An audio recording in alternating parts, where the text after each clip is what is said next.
on assiste à une sorte de retournement de veste ou de Gandora. Et ma question est la suivante. Est-ce que vous vous considérez encore comme un opposant? Impossible de terminer sans interroger l'homme politique, président national du Front du Salut national du Cameroun. Opposant aux premières heures du retour au multipartisme, vous avez accepté le poste de ministre des Transports dans le gouvernement du 29 novembre 1992. Ceci après, on va dire, une fin de décennie 80 plutôt heurtée dans vos rapports avec le pouvoir en place.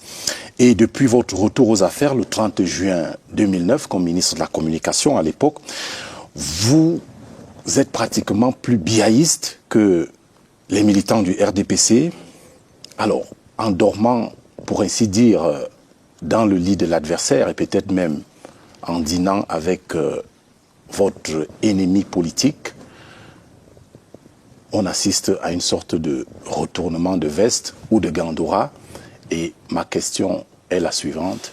Est-ce que vous vous considérez encore comme un opposant? Bien, merci pour la pertinence de votre question. Je n'ai rien à voir avec le RDPC. Rien. Le seul carrefour que j'ai avec le RDPC, c'est quand il s'agit de l'élection présidentielle, parce que tous nous soutenons le même candidat, à savoir le président de la République, M. Paul Biya, qui est le président de leur parti.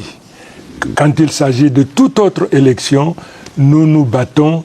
Nous sommes ce qu'on peut appeler maison commune, chambre à part. La maison étant le chef de l'État, et puis chaque parti ayant donc sa bannière, et c'est sous sa bannière que le parti... Donc, ne me parlez pas du RDPC. Et donc vous êtes un opposant? Je suis absolument un opposant. Je suis un opposant qui a choisi librement. Et je voudrais qu'on respecte mon choix. J'ai choisi librement d'accompagner le président Biya sans négocier quoi que ce soit, cher monsieur. Je n'ai signé aucune convention avec le président de la République, aucune. Mais j'ai décidé simplement, à un moment donné de l'histoire de notre nation, j'ai compris que mon devoir d'homme politique, c'était de m'investir, de lui apporter tout ce que je peux et de l'aider dans la gouvernance de la nation. Très bien. Votre carrière fait de vous, si j'ose dire, un des caïmans du marigot politique national.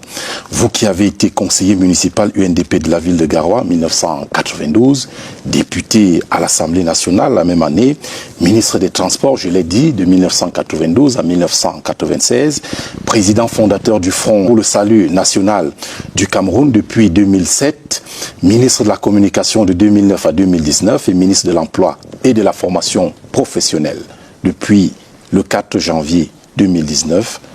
Êtes-vous prêt à compléter ce CV, votre CV, en 2025 pour couronner en quelque sorte votre carrière au sommet? Qu'est-ce que vous entendez par là? Êtes-vous prêt à aller aux élections comme candidat? Vous me surprenez. Vous me surprenez. Je vous ai dit que j'accompagne le président Biya jusqu'à la fin de sa carrière. Vous voulez dire donc qu'en 2025, le président va arrêter? Il y a une élection. Mon engagement, c'est d'accompagner l'homme, le chef de l'État. Tout au long de sa carrière, nous avons dit que nous souhaitons longue et heureuse jusqu'à la fin. Si en 2025, le président Biya se porte candidat, je n'ai pas remis en cause mon engagement à le soutenir. Je ne l'ai pas remis en cause. Mais s'il n'est pas candidat, vous foncez. Non, mais ça, c'est votre problème.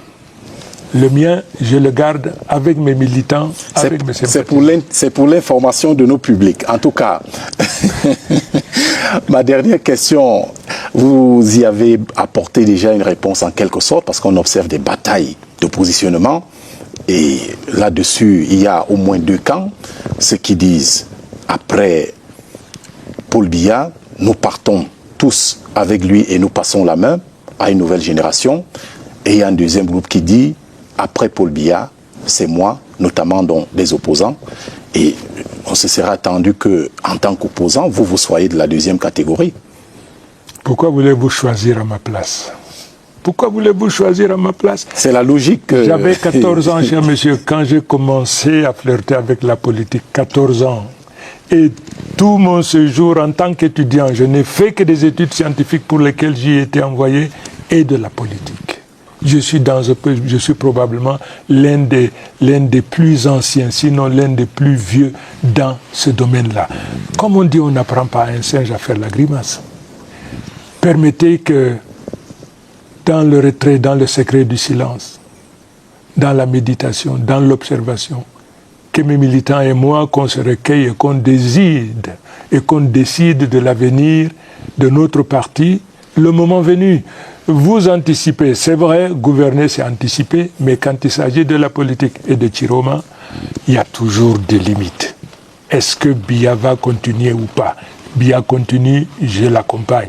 Biya ne continue pas, là les militants vont décider du devenir du parti et de leur président. En attendant cette décision, quoi qu'il en soit, vous serez toujours le bienvenu sur la CRTV.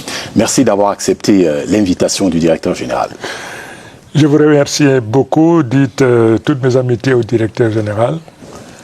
Je suis revenu à la CRTV que je connais, que j'ai gouverné pendant 10 ans. Bon, vous faites ce que vous pouvez, hein, parce que cette maison mérite davantage.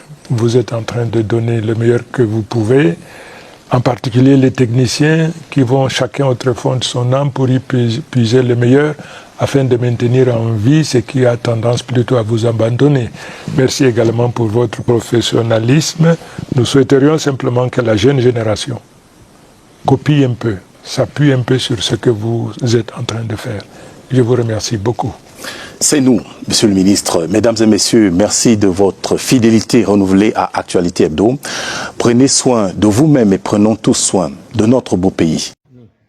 Toute personne qui vous invite à voter pour une chose déjà reconnue comme étant la cause de votre mal-être, c'est lui votre ennemi. Est-ce qu'on se comprend ?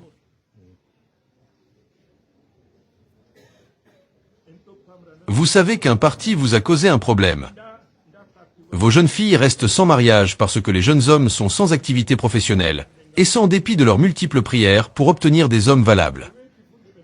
Or, comme vous savez, dans notre contexte, un homme ne devient valable que quand il a une activité génératrice de revenus.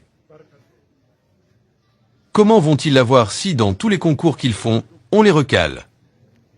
En plus, il n'y a aucun investissement digne de ce nom qui est fait pour les aider, ils errent dans une misère indescriptible. Et c'est dans ces conditions que quelqu'un se lève et veut vous forcer à voter pour une personne ou pour un parti qui n'a pour seul projet que de vous apporter davantage de misère. N'est-ce pas là une véritable calamité?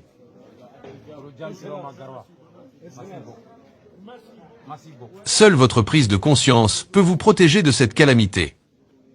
Même si c'est moi Chiroma qui vous dis demain de voter pour les responsables de vos malheurs, considérez-moi comme votre ennemi.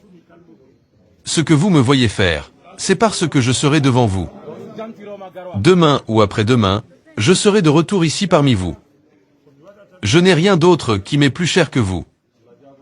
Certes, on n'a pas pu vous sortir de la misère hier, mais aujourd'hui, si on s'unit, si nous nous mettons ensemble, on peut le faire. Vous sortirez de vos souffrances. Comme je vous l'ai dit, il a plu par la volonté de Dieu, mais Dieu ne viendra pas semer à notre place. Il est temps que chacun fasse son travail, s'inscrire sur la liste électorale et obtenir sa carte pour faire un choix audacieux qui nous sortira de la misère de ces 42 ans.